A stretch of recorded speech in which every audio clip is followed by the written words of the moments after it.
ณของเราก็จะไปที่น้ำตกตาดกวงศรีนะฮะ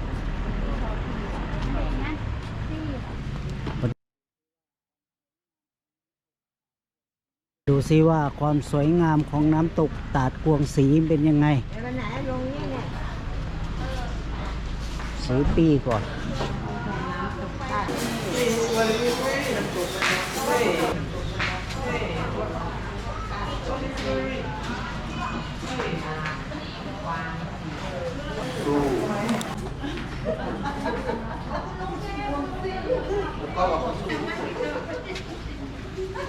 ซื้อปีกันก่อนปีรถกอล์ฟคนเท่าไหร่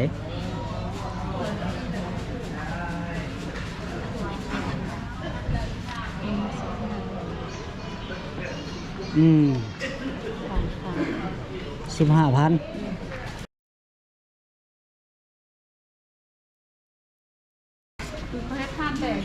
คุณโอ้คนใครเข้าทางนี้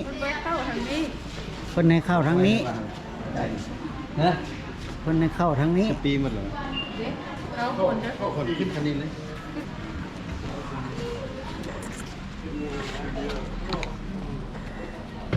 กูอาวุโสนั่งนะกูได้หัวหงอกกูมูนั่งนะอิ่มราคาแล้วบ่เนาะนี่รถไฟฟ้า15ขึ้นไปน้ำตกตาดกวงศรีตาดกวงศรีบ่แม่นกวงศรี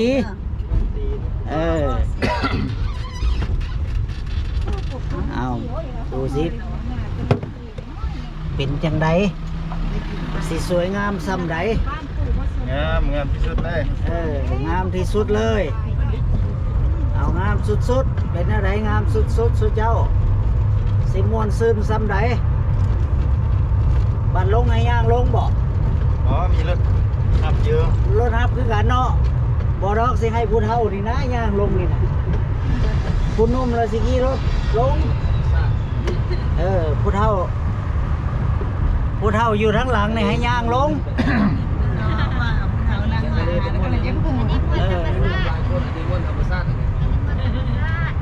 นั่งข้างหน้าเท่าก้อนหมูเด้อนั่งข้างหน้านี่อายุยังเหลือน้อยกว่าหมู่เขาจะให้ชมธรรมชาติเข้าไปนะเขาบอกว่าเขตป่าป้องกันแห่งชาติมาโดดนะคือป่าสงวนเท่านี้เนาะเป็นป่าสงวนนั่นแหละป่าอนุรักษ์เป็นบอกนุ่มป่าอนุรักษ์อยู่นี่สัมปทานบ่หรือเป็นของรัฐเลยหรือมีสัมปทานบริษัทมีบริษัทมาสัมปทานจากรัฐถ้าคนหนุ่มคนแน่นนี่เขาก็จะเดินขึ้นย่างขึ้นก็ได้ดอกนุ่มมีคนย่างขึ้นอยู่มีเนาะคนหนุ่มน้อยล่ะเขาย่างขึ้นผู้เฒ่าซ้ำเฮาล่ะต้องนั่งรถไฟฟ้าจะไปย่างได้หมดทุกคนมาไหนเดินสะดวกหมดอ่ะก็บ่อยากสะดวกปานใดเพราะมันจะได้ขึ้นไปตื่ม500 เมตรได้ย่างขึ้นไปไหวบ่บ่แล้วต้องย่างอยู่บ่ยังย่างต่ออยู่แม่นบ่โอ้บ่คันมีผู้เฒ่าได้มาส่งให้โอ้ก็บ่อยากไวปานใดแล้วอยากให้ส่งจนสุดนั่นล่ะเด็กคนนั้นมันละบ่มันยางได้ให้ส่งจนสุดเพราะว่ามีหลายคนอยู่พุ่นผู้เพิ่นบ่เฒ่าปานใดอยู่ทั้งหลังพุ่นผู้นี้ผู้เฒ่ากว่าหมู่อยู่ทางหน้าเพิ่นเอิ้นหัวงอกไปหัวงอกแล้วหัวเฒ่ากว่าหมู่เป็นเฒ่ากว่าหมู่เอาส่งให้ถึงที่สุดพุ่นล่ะนี่ลองไปถามเจ้าเหมือนกันวันนี้ขึ้นไปแล้วลงมาสิได้เดินรถ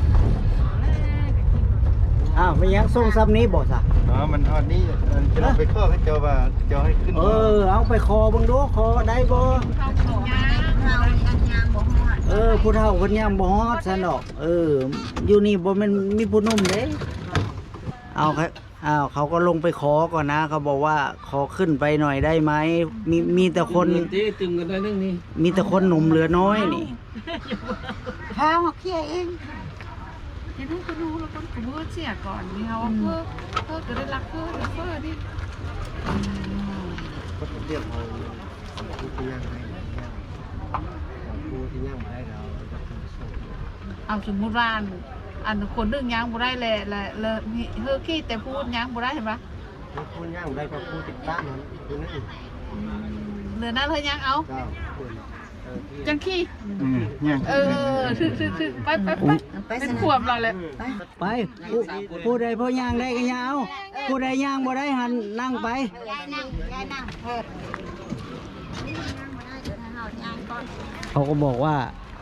มันเป็นกฎระเบียบของเขา ถ้าใครเดินไม่ได้นะ ต้องนั่งรถไปนะสำหรับเราเดินได้พอเดินได้หน่อยก็ให้เดิน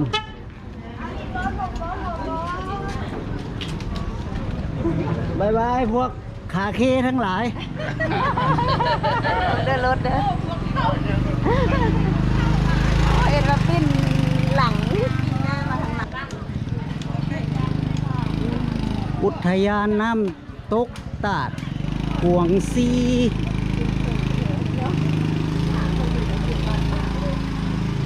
โอ้ขาลอยขึ้นกันขาลอยขึ้นกันได้นี่โอ้ ไปเจ้า เจ้าเอามาลองพละกำลังกันดู ว่าใครจะแข็งแรงกว่ากัน โอ้อย่าเว้าได้นี่ เซ็ตแต่สมบัติ โอ้แค่เอากระเป๋ามามันตายเออ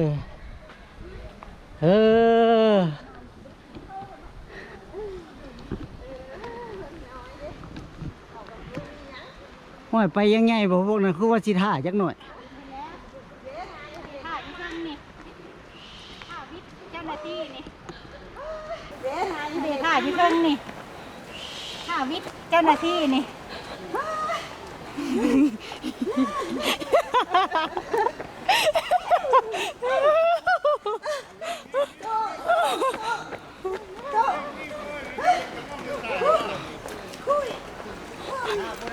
หลังอู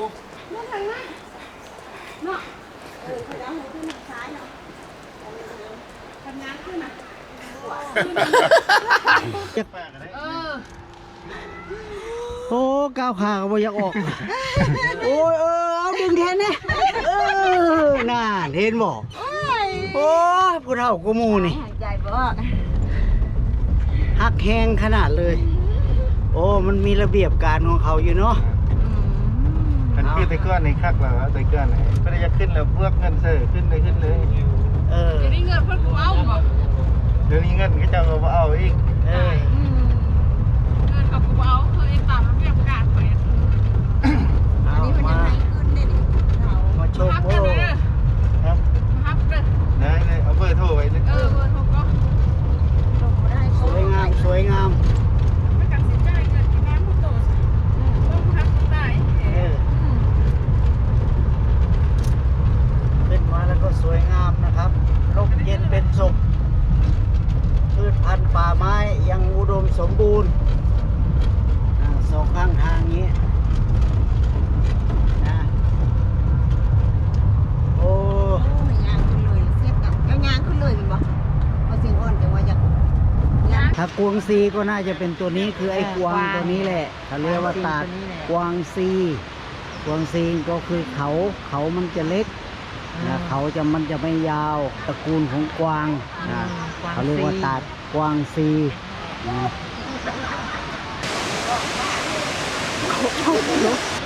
มาแล้วก็ร่มเย็นจริงๆนะครับ น้ำตกตาดกวางซีแต่ถ้าพูดกันตรงๆเนี่ยก็คือเขาจะพูดว่าตาดก็คือน้ำตกนะแต่พวกเราจะพูดว่าน้ำตกตาดกวางซีจริงๆก็พูดแค่ว่าตาดกวางซีก็ได้ มันก็คือน้ำตกอยู่ดีนั่นแหละ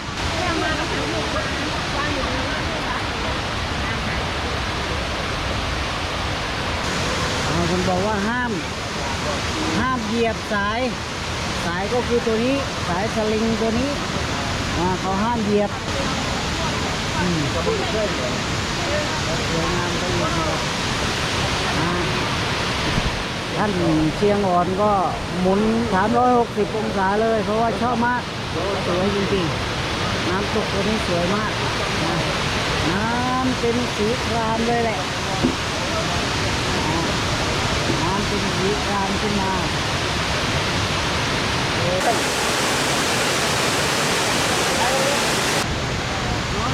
ก็มาตรงที่สะพาน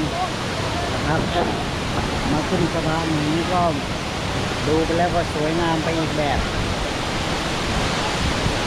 สวยงามไปอีกแบบ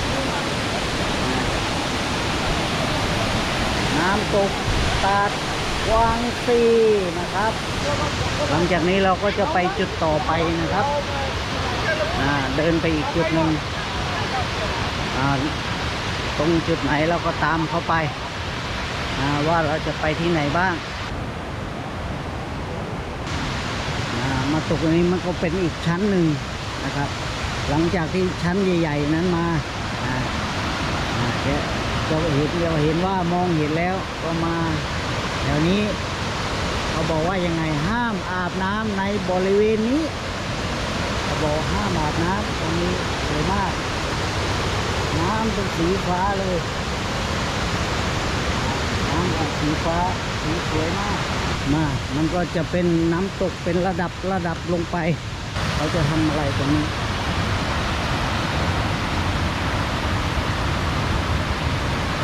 ตรงนี้เขาน่าจะทำเป็นกังหันน้ำหรือทำเป็นระบบไฟ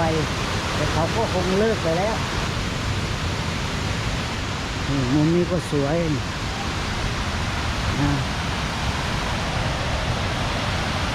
มุมนี้ก็จะเห็นน้ำตกได้หลายระดับเราจะเห็นน้ำตกหลายระดับเป็นระดับชั้นตั้งแต่สูงลงมาแล้วก็ลงมาก็เป็นชั้นเป็นชั้นมันก็จะไหลลงไปอย่างนี้คิดว่าคงจะเป็นชั้นอีกชั้นหนึ่งคิดว่ามันจะเป็นชั้นอีกชั้นหนึ่งที่สวยงาม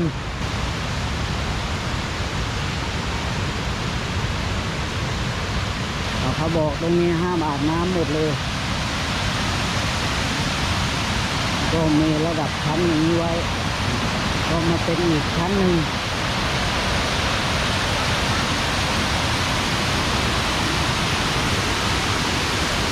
นี่ก็เป็นร้านอาหาร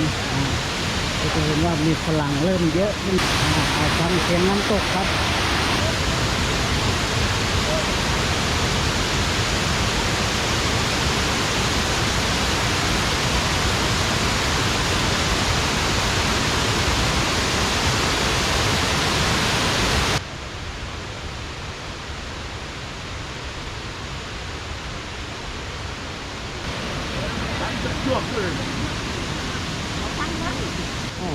บางคนบอกว่า โอ้ตังจะจวกด้วย บางคนบอกว่าเอา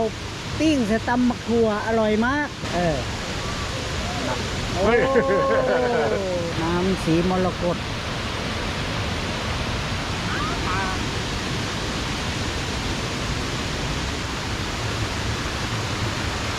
พอขึ้นมาแล้วก็ถือว่าหายเหนื่อยได้เลยเพราะว่าตอนขึ้นมานี่เหนื่อยมากแต่พอมาจริงๆแล้วก็มาแถวนี้ก็ร่มรื่นดีก็หายเหนื่อยนะครับอากาศมันเย็นอากาศเย็นมากสดชื่นไปอีกแบบนี้เขาก็ถอดเสื้อไปเลย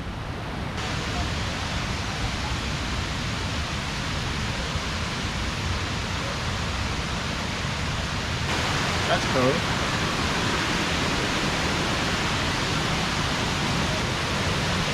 จะเห็นว่ามีฝรั่งลงไปอาบน้ำแล้วโอ้ตรงนี้เขาให้อาบน้ำได้แล้วนะมุมนี้อาบน้ำโอ้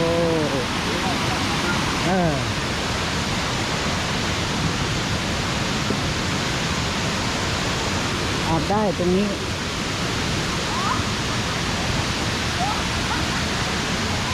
ฝรั่งก็มาอาบน้ำกันเต็มอยู่ตรงนี้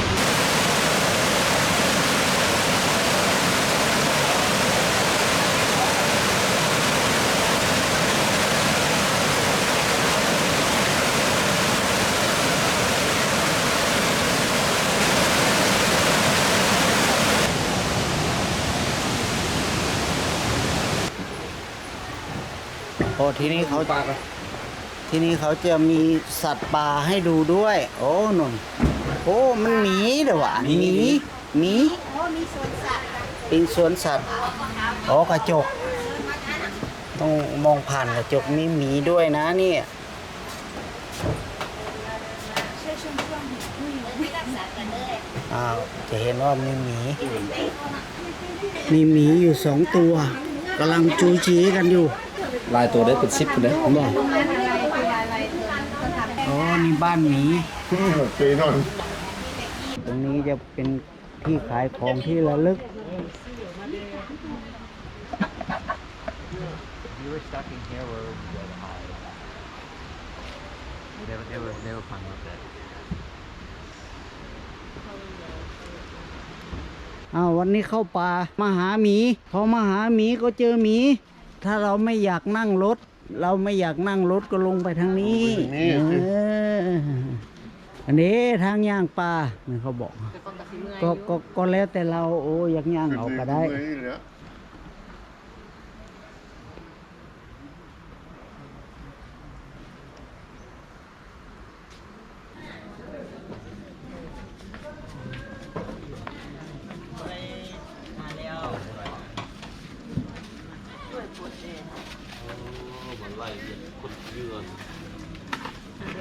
ฮะกินบ่เป็น ตัวเลย50,000หลังแค่ข้างๆมือให้ กินบ่เป็นยันมันคาคอ อันนี้ว่ามากมันมักทุดังโอ้เอาไหมอันช่วงลอยเราแค่มาให้ที่คือกันเราเคยกิน ยันกินบ่เป็น 10,000ก็มี20,000ก็มี อืม โอ้3,000ละก็ต้องให้ซิมนะ ย่างเอากระโหลกใกล้